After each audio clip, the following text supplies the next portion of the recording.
কিছু কিছু ব্যাপার আছে যেগুলোতে রোজা ভাঙে না, সংশয় তৈরি হয়, কনফিউশন তৈরি হয় যে আসলে কি রোজাটা ভাঙলো কিনা। এগুলো কি?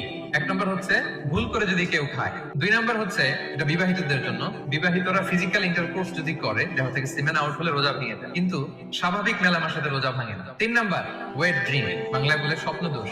ঘুমের মধ্যে এমন কিছু দেখলেন ফলে আপনার সিমেন আউট হলো, আপনার রোজা ভাঙবে না, শুধু আপনি ঘুম থেকে উঠে ফরজ গোসলটা করে নিলেন। চার নাম্বার হচ্ছে ব্লাড টেস্ট, ব্লাড টেস্ট করলে রোজা ভাঙে না। পাঁচ নাম্বার হচ্ছে অনিচ্ছাকৃত বমি। ছয় নম্বরে নোজ ব্লিডিং, নাক দিয়ে রক্ত ঝরলে মানুষের রোজা ভাঙে, আনলেস যদি অনেক বেশি অ্যামাউন্টের হয়, আপনি ক্লান্ত হয়ে পড়েন, তখন আপনি রোজা ভাঙবেন। সাত নাম্বার, রোজা রেখে দাঁত ফেলতে পারবো কিনা, দাঁত ফেললে যে রক্ত বেরোয় এতে রোজা ভাঙে না। আট নাম্বারটা হচ্ছে ইনজেকশন, রোজা রেখে ইনজেকশন দেওয়া যাবে, কিছু কিছু ইনজেকশন দেওয়া যাবে, কিছু কিছু দেওয়া যাবে না। কোনগুলো দেওয়া যাবে না? এনার্জেটিক ইনজেকশন দেওয়া যাবে না, যে ইনজেকশনে ফুড সাপ্লিমেন্টারি আছে, যেটার মধ্যে নিউট্রিশন ভ্যালু আছে, এই ইনজেকশন গুলো দেওয়া যাবে না। কিন্তু পেইন কিলার যে ইনজেকশন গুলো আছে